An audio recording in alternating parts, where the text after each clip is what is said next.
ನಮಸ್ಕಾರ ವೀಕ್ಷಕರೇ, ನೀವು ನೋಡ್ತಾ ಇದ್ದೀರಾ ಕದಂ ಫಸ್ಟ್ ನ್ಯೂಸ್. ನಾನು ನಿಮ್ಮ Manjunath S Kadam. Bigg boss ಮನೆಯನ್ನ ನೋಡ್ತಾ ಇದ್ದಾಗ ಏನಂತ ನಡೀತಾ ಇದೆ ಬಿಗ್ ಬಾಸ್ ಹೌಸ್ ಅಲ್ಲಿ ಅನ್ನೋದು ನಂಗೆ ಗೊತ್ತಾಗ್ತಾ ಇಲ್ಲ, ನಿಜವಾಗಿ ಗೊತ್ತಾಗ್ತಾ ಇಲ್ಲ. ಏನ್ ಗೊತ್ತಾ, ಈ ಬಿಗ್ ಬಾಸ್ ಹೌಸ್ ಅನ್ನೋದು ಹೆಂಗಾಗ್ಬಿಟ್ಟಿದೆ ಅಂದ್ರೆ, ಬಿಗ್ ಬಾಸ್ ಹೌಸ್ ಅಲ್ಲಿ ಗೆಸ್ಟ್ ಗಳೇನೋ ಬಂದಿದ್ದಾರೆ.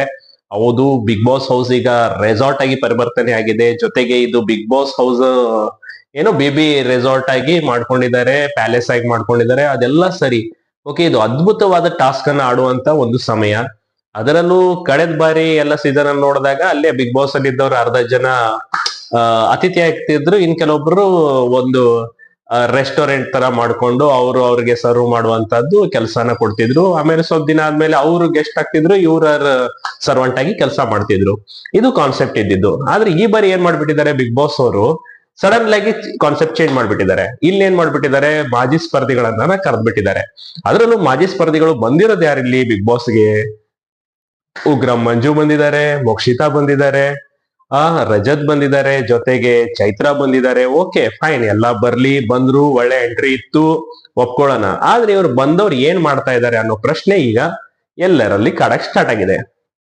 ಬಂದವ್ರೇನೋ ಬಂದ್ರು, ಆದ್ರೆ ಇವ್ರ ಮೈಂಡ್ ಅಲ್ಲಿ ಆಚೆಗಳನ್ನ ನೋಡ್ಕೊಂಡ್ ಬಂದಿದ್ದಾರೆ. ಓಕೆ, ಗಿಲ್ಲಿ ಪರ್ಫಾರ್ಮೆನ್ಸ್ ಚೆನ್ನಾಗಿರೋದು ಗೊತ್ತು, ರಕ್ಷಿತ್ ಅವ್ರ ಪರ್ಫಾರ್ಮೆನ್ಸ್ ಹೆಂಗಿದೆ ಅನ್ನೋದು ಗೊತ್ತು, ಅಶ್ವಿನಿ ಅವ್ರ ಬಗ್ಗೆನೂ ತಿಳ್ಕೊಂಡು ಎಲ್ಲ ಬಂದಿದ್ದಾರೆ. ಆದ್ರೆ ಇವರು ಬಂದು ಟಾರ್ಗೆಟ್ ಮಾಡಿರೋದು ಏಕೈಕ ವ್ಯಕ್ತಿಯನ್ನ ಮಾತ್ರ ಅನ್ನೋದು ಇಲ್ಲಿ ಸ್ಪಷ್ಟವಾಗಿ ಕಾಣ್ತಾ ಇದೆ. ನೀವೇನ್ ಅವರು ಬಂದಾಗಿಂದ ನೋಡ್ತಾ ಇದ್ದೀರಿ, ಬಿಬಿ ಪ್ಯಾಲೇಸ್ಗೆ ರೆಸಾರ್ಟ್ ಏನ್ ಬಂದಿದ್ದಾರೆ, ಅವ್ರು ನೋಡ್ತಾ ಇದ್ರೆ ಪಕ್ಕ ಇವರು ಟಾರ್ಗೆಟ್ ಮಾಡ್ಕೊಂಡೇ ಬಂದಿದ್ದಾರೆ. ಜೊತೆಗೆ ಅವರು ಟ್ರಿಗರ್ ಆಗ್ತಾ ಇದ್ದಾರೆ. ಇದು ಟ್ರಿಗರ್ ಆಗೋ ಕಾರಣ ಮತ್ತೆ ಅಗೇನ್ ಇಲ್ಲಿ ಗಿಲ್ಲಿನೇ ಅಂತ ಹೇಳ್ಬೋದು. ಯಾಕಂದ್ರೆ ಒಂದು ಮನೆಗೆ ಅತಿಥಿಗಳು ಬಂದಾಗ ಅವ್ರ ಜೊತೆ ಯಾವ ರೀತಿ ನಡ್ಕೋಬೇಕು, ಗಿಲ್ಲಿ ಚೆನ್ನಾಗಿ ನಡ್ಕೋಬೇಕಾಗಿತ್ತು. ಒಂದು ಪ್ರೀತಿಯಿಂದ ಸ್ವಾಗತ ಮಾಡ್ಕೊಂಡು ಇದ್ದಿದ್ರೆ, ಅಥವಾ ಓವರ್ ಆಕ್ಟ್ ಮಾಡದೇ ಇದ್ದಿದ್ರೆ ಖಂಡಿತ ಅವರು ಇಷ್ಟಪಡ್ತಿದ್ರೇನೋ ಗಿಲ್ಲಿ ಜೊತೆ ಬೆರಿತಿದ್ರೇನೋ. ಆದ್ರೆ ಅವ್ರ ಕಾಲಿಟ್ಟಾಗಿಂದ ಗಿಲ್ಲಿ ಎಲ್ಲೋ ಒಂದ್ ಕಡೆ ಅವ್ರನ್ನ ಎಲ್ಲಿ ಅವ್ರು ಹೈಲೈಟ್ ಆಗ್ಬಿಡ್ತಾರೆ, ಅವರಲ್ಲಿ ನಾನೆಲ್ಲೋ ಹೈಲೈಟ್ ಆಗ್ಬಿಡ್ಬೇಕು ಅನ್ನೋ ಉದ್ದೇಶ ಇಟ್ಕೊಂಡು ಅವ್ರನ್ನ ಟಾಂಗ್ ಕೊಡ್ತಾನೆ ಬರ್ತಾ ಇದ್ದಾರೆ. ಎಲ್ಲಿವರೆಗೂ ಸಹಿಸ್ಕೊಂತಾನೆ ಒಬ್ಬ ವ್ಯಕ್ತಿ? ಯೋಚನೆ ಮಾಡಿ. ಆಕ್ಚುಲಿ ಒಬ್ಬ ವ್ಯಕ್ತಿ, ಈಗ ನೀವು ಯಾವ್ದೋ ಮನೆಗೆ ಹೋಗಿರ್ತೀರಿ, ಆ ಟೈಮಲ್ಲಿ ನೀವು ಬಿಟ್ಟಿ ಕೂಳ್ತಿನಾಗ ಬಂದ್ಬಿಟ್ರಿ ಅಂದ್ಬಿಟ್ರೆ ನಿಮ್ಗೆ ಹೆಂಗ್ ಊರದ ಹೋಗ್ಬಿಡ್ಬಾರ್ದು? ಉರಿಯಪ್ತಾನೆ. ಅದೇ ರೀತಿ ಅವ್ರಿಗೆ ರಜತ್ಗೆ ಊರ್ಕೊಂತು, ಓಕೆ, ಅದ್ ಅನ್ಬಾರ್ದಾಗಿತ್ತು, ಗಿಲ್ಲಿ ಅನ್ಬಿಟ್ಟಿದ್ದಾನೆ, ಅದ್ ತಪ್ಪು. ಇನ್ನು ಅವ್ರಿಗೆ ಸರ್ವ್ ಮಾಡುವ ರೀತಿಯಲ್ಲಿ ನೋಡಿ ಗಿಲ್ಲಿ ಹೆಂಗ್ ಮಾಡ್ತಾನೆ ಅಂದ್ರೆ, ಕೆಲವೊಮ್ಮೆ ಕುಡದ್ ನೀರ್ ಗ್ಲಾಸ್ ಖಾಲಿ ಮಾಡ್ಕೊಂಬ ಅಂದ್ರೆ ಅದನ್ನ ಅಲ್ಲೇ ಕುಡಿದ್ಬಿಟ್ಟು ಕೊಡೋದು, ಇಲ್ಲ ಕೈ ಹಾಕಿ ಕೊಡೋದು. ಅದು ನೋಡೋರ್ಗೆ ಒಂಥರ ಹೈಜೀನ್ ಮೇಂಟೈನ್ ಮಾಡಿ ಅವ್ರಿಗೆ, ಇದು ಒಂದು ರೀತಿ ಅತಿಥಿ ಬಂದವ್ರಿಗೆ ಎಲ್ಲೋ ಒಂಥರ ಕೀಳೆರ್ಮೆ ಕಾಡಕ್ ಸ್ಟಾರ್ಟ್ ಆಗ್ಬಿಡತ್ತೆ. ಏನಪ್ಪಾ, ಅತಿಥಿಯಾಗಿ ಬಂದವ್ರನ್ನ ಈ ರೀತಿ ನಡ್ಕೊಂತಾ ಇದಾರೆ ನಮ್ ಜೂನಿಯರ್ಗಳು, ನಾವು ಎಲ್ಲ ಇದ್ದು ಹೋದವ್ರು ಅಂತ ಫೀಲ್ ಆಗೋದು ಸಹಜ. ಅದೆಲ್ಲ ಓಕೆ. ಆದ್ರೆ ಅತಿಥಿಗಳು ಕೂಡ ಅತಿಥಿಯಾಗಿ ಕಾಣ್ತಾ ಇಲ್ಲ ನನ್ಗೆ, ಅತಿಶಯವಾಗಿ ಮಾಡ್ತಾ ಇದಾರೆ. ಉದಾಹರಣೆಗೆ ನೀವು ಚೈತ್ರದೇ ವಿಷಯ ತಗೊಳ್ಳಿ. ಏನಂದ್ರು, ಇಡೀ ಇವಳು ಊಟ ಮಾಡ್ಬೇಕಂದ್ರೆ ಚೈತ್ರ ಅವರು ಇಡೀ ಮನೆಯೆಲ್ಲ ಸಾರಿ ಕೇಳ್ಕೊಂಡ್ ಬರ್ಬೇಕಂತೆ, ನಮ್ ತಲೆಯಲ್ಲಿ ಬುದ್ಧಿ ಇಲ್ಲ, ನಾವು ದಡ್ರ ಅಂತ ಹೇಳ್ಬೇಕಂತೆ. ಇದು ಯಾವ ಲೆಕ್ಕ ನಂಗೆ ಅರ್ಥ ಆಗಲಿಲ್ಲ. ಇನ್ನು ಮಂಜಾದಂತೂ ಭಯಂಕರ ಓವರ್ ಆಗ್ಬಿಡ್ತು. ಹೌದು, ಮಂಜಾ ಮುಂಚಿಂದ ರೇಗ್ತಿದ್ರು, ಉಗ್ರಂ ಈಗ್ಲೂ ಕೂಡ ಅದೇ ರೀತಿ ಆ ರೇಗ, ಆ ಕೋಪ ಎಲ್ಲ ಈಗ್ಲೂ ಇದೆ. ಆದ್ರೆ ಯಾಕೆ ಒಬ್ಬರನ್ನೇ ಟಾರ್ಗೆಟ್ ಮಾಡ್ತಾ ಇದೀರಾ? ನಿಮ್ ಬಿಗ್ ಬಾಸ್ ಹೌಸ್ ಅಲ್ಲಿ ಮತ್ತೆ ಬೇರೆಯವ್ರು ಯಾರು ಕಾಂಡು ಬರ್ತಾ ಇಲ್ವಾ? ಅಥವಾ ನಿಮ್ಗೆ ಇವನನ್ನೇ ಗಿಲ್ಲಿನ ಕೆಳಮಟ್ಟದಲ್ಲಿ ತೋರ್ಸ್ಬೇಕನ್ನೋ ಏನಾದ್ರು ಮೆಂಟಲಿ ಪ್ರಿಪೇರ್ ಆಗಿ ಬಂದಿದ್ರೆ ಖಂಡಿತ ಐ ಆಮ್ ಸಾರಿ. ಯಾಕಂದ್ರೆ ನೀವು ಆ ಪ್ರಿಪೇರ್ ಹಾಕೊಂಡ್ ಬಂದ್ರಿ ಅಂದ್ರೆ ಬಿಗ್ ಬಾಸ್ ನೀವು ಅವ್ರನ್ನ ಮಾಜಿ ಸ್ಪರ್ಧಿಗಳನ್ನ ಕರೆದ್ಬಿಟ್ಟು ತಪ್ಪು ಮಾಡಿದಿರಿ ಅಂತಾನೆ ಅರ್ಥ. ಯಾಕಂದ್ರೆ ನಿಮ್ ಬಿಗ್ ಬಾಸ್ ಶೋ ರನ್ ಆಗ್ತಾ ಇರೋದಕ್ಕೂ, ಅಲ್ಲಿ ಎಂಟರ್ಟೈನ್ಮೆಂಟ್ ಕೊಡ್ತಾ ಇರೋದಕ್ಕೂ ಏಕೈಕ ವ್ಯಕ್ತಿ ಅಂದ್ರೆ ಅಲ್ಲಿ ಗಿಲ್ಲಿಯಿಂದ ಮಾತ್ರ ಅನ್ನೋದು ನಿಮ್ಗೆ ಗೊತ್ತಿದೆ. ರಕ್ಷಿತಾ, ಗಿಲ್ಲಿ, ಅಶ್ವಿನಿ, ಇವ್ರ ಮೂವರಿಂದ ಅಲ್ಲಿ ನಡೀತಾ ಇದೆ ಅನ್ನೋದು ಗೊತ್ತು. ಯಾಕಂದ್ರೆ ಇವ್ರ ಮೂವರು ಇರ್ಲಿಲ್ಲ ಅಂದ್ರೆ ಆ ಬಿಗ್ ಬಾಸ್ ಏನೋ ಒಂಥರ ಸಪ್ಪೆ ಅನಿಸ್ತಿತ್ತು. ಹೌದು, ಯಾಕಂದ್ರೆ ನೀವು ನೋಡಿ, ಇಲ್ಲಿ ಅಶ್ವಿನಿನ ತೆಗೆದು ಹಾಕಕ್ಕಾಗಲ್ಲ, ಗಿಲ್ಲಿನ ತೆಗಿಯಕ್ಕಾಗಲ್ಲ, ರಕ್ಷಿತನ ತೆಗಿಯಕ್ಕಾಗಲ್ಲ. ಈ ಮೂರು ಬಿಗ್ ಬಾಸ್ ಪಿಲ್ಲರ್ಗಳು ಇವರು. ಇವ್ರಿಗೆ ಲಿಂಕ್ ಇದೆ. ಇವ್ರು ಇಲ್ಲ ಅಂದ್ರೆ ಅದೊಂಥರ ಏನೋ ಸಪ್ಪಾಗ್ಬಿಡತ್ತೆ. ಮತ್ತೆ ಇಲ್ಲಿ ಹೌದು, ಎಲ್ಲ ಅಪೋಸಿಟ್ ಕ್ಯಾರೆಕ್ಟರ್ಗಳು ಬೇಕು. ಇಲ್ಲಿ ಸ್ಟ್ಯಾಂಡ್ ತಗೊಂಡಿದ್ದು ಯಾರಂದ್ರೆ, ನಾನ್ ಸಾರಿ ಕೇಳಲ್ಲ ಅಂತ ಅಶ್ವಿನಿ ಅವರು ಸ್ಟ್ಯಾಂಡ್ ತಗೊಂಡ್ರು. ಅದು ನಿಜ, ಅದು ಒಳ್ಳೆ ಪ್ರಸಂಗ. ಯಾಕೆ ತಗೋಬೇಕು? ಒಬ್ರು ತಪ್ಪು ಮಾಡಿದ್ರೆ ಒಬ್ರು ಸಾರಿ ಕೇಳಿ. ಅಲ್ಲಿ ಕಾವ್ಯ ಏನಾದ್ರು ಅವಳು ಯಾವುದು ನನ್ನಿಂದ ತಪ್ಪಾಗಿದೆ, ನಾನ್ ಸಾರಿ ಕೇಳ್ತೀನಿ, ಮುಗೀತು ಅಂದ್ಬಿಟ್ಟಿದ್ರೆ ಅಲ್ಲಿಗೆ ಅವ್ರು ಕ್ಷಮೆ ಕೊಟ್ಟು ಬಿಡ್ತಿದ್ರು. ಅದು ಬಿಟ್ಟು ಇವಳು ಕಾವ್ಯ ಒಪ್ಕೊಂಡ್ ಬಂದು, ಇಲ್ಲ ನಾನು ಇಡೀ ಮನೆಗೆಲ್ಲ ಸಾರಿ ಕಳಿಸ್ತೀನಿ ಅನ್ನೋದು, ಅದು ಅವಳ ಕಾವ್ಯ, ಅದು ದಡ್ಡತನ ಇಲ್ಲಿ ಸ್ಪಷ್ಟವಾಗಿ ಕಂಡು ಬರ್ತಾ ಇದೆ. ಇನ್ನು ಈ ರಕ್ಷಿತಾ ಜೊತೆ ಈ ಧ್ರುವನ್ ಏನಾಗಿದೆ ಅನ್ನೋದು ನಂಗೆ ಗೊತ್ತಾಗ್ತಾ ಇಲ್ಲ. ಸುಮ್ನೆ ಬೇಕಾಬಿಟ್ಟಿಗೆ ಹೋಗಿ ಅವಳ ಜೊತೆ ಕಿರಿಕ್ ಮಾಡ್ಕೊಂತ ಇರೋದಪ್ಪ ಈ ಧ್ರುವಂತು. ಆ ಧ್ರುವಂತ್ ಏನು ಹುಚ್ಚಿಡ್ದಿದೆ ಅಂದ್ರೆ, ಹೋಗಿ ರಕ್ಷಿತಾ ಒಂದು ದೇವರಿಗೆ ಬತ್ತಿ ಇಡ್ತಾ ಇದ್ದಾಳೆ. ಅದಕ್ಕೂ ಕೂಡ ಕಿರಿಕ್ ಮಾಡ್ಕೊಂಡ ಹೋಗಿ ಆ ಬತ್ತಿನ ಇವನೇ ಹಚ್ಬೇಕಂತೆ.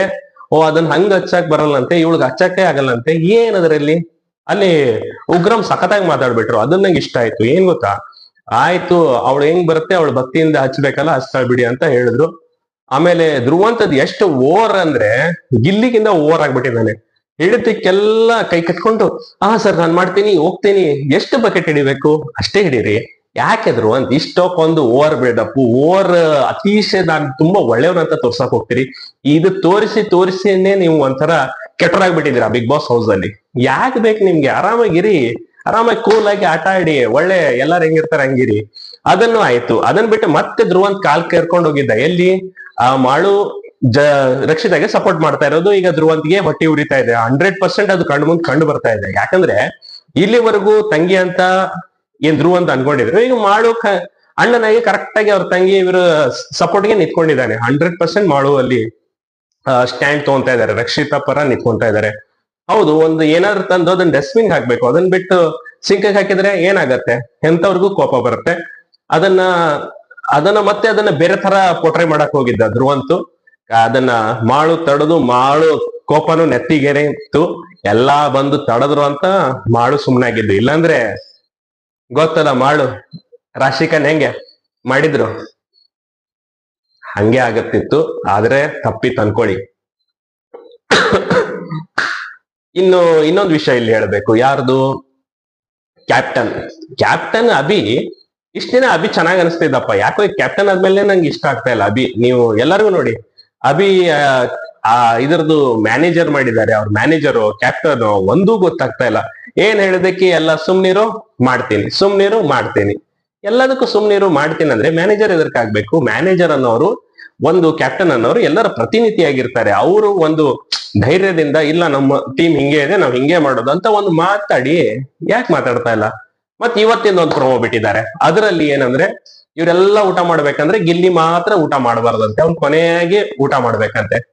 ಅದ್ಯಾಕೆ? ಅದು ನಂಗೆ ಯಾಕೋ ಇಷ್ಟ ಅನಿಸ್ಲಿಲ್ಲ. ಯಾಕೆ ಅವ್ನ್ ಕೊನೆದಾಗ ಮಾಡ್ಬೇಕು? ಈಗ ಯಾರ್ದೋ ಮನೆಗೆ ಹೋಗಿರ್ತೀರಿಪ್ಪ, ಅಲ್ಲಿ ಅವ್ರ ಮನೆಯಲ್ಲಿ ಅವ್ರದ್ದು ರಾಜ್ಯ, ಅವ್ರ ದರ್ಬಾರು, ನೀವು ಗೆಸ್ಟ್ ರೀ. ಅವ್ರು ಯಾವಾಗಾದ್ರೂ ಊಟ ಮಾಡ್ತಾರೆ, ಯಾವಾಗಾದ್ರೂ ಬಿಡ್ತಾರೆ. ನೀವ್ಯಾಕೆ ಅವನನ್ನ ಒಬ್ಬನ್ನೇ ಟಾರ್ಗೆಟ್ ಮಾಡ್ಕೊಂಡು ಕೊನೆಗೆ ಅವನೇ ಊಟ ಮಾಡ್ಬೇಕು, ಎಲ್ಲರೂ ಮೊದಲು ಮಾಡ್ಲಿ ಅವನು ಕೊನೆಯಲ್ಲಿ ಮಾಡ್ಲಿ ಅಂದ್ರೆ ಅದು ಎಷ್ಟರ ಮಟ್ಟಿಗೆ ಸರಿ? ಅದ್ರ ಜೊತೆ ಮತ್ತೆ ನೀವು ಅವ್ರಿಗೆ ಎಲ್ಲರಿಗೂ ಪ್ರೊವೋಕ್ ಮಾಡ್ತಾ ಇದಾರೆ. ಉಗ್ರಮ್ ಆಗ್ಲಿ, ರಜತ್ ಆಗ್ಲಿ, ಆನಂತರ ಇವನಿ ಯಾರು ವಿಕ್ರಮ್ ಆಗ್ಲಿ, ತ್ರಿವಿಕ್ರಮ್ ಆಗ್ಲಿ, ಎಲ್ಲಾರು ನೀವು ಪ್ರೊವೋಕ್ ಮಾಡ್ತಾ ಇದೀರಿ. ಅದನ್ನಲ್ಲಿ ಸ್ಪಷ್ಟವಾಗಿ ಕಂಡು ಬರ್ತಾ ಇದೆ.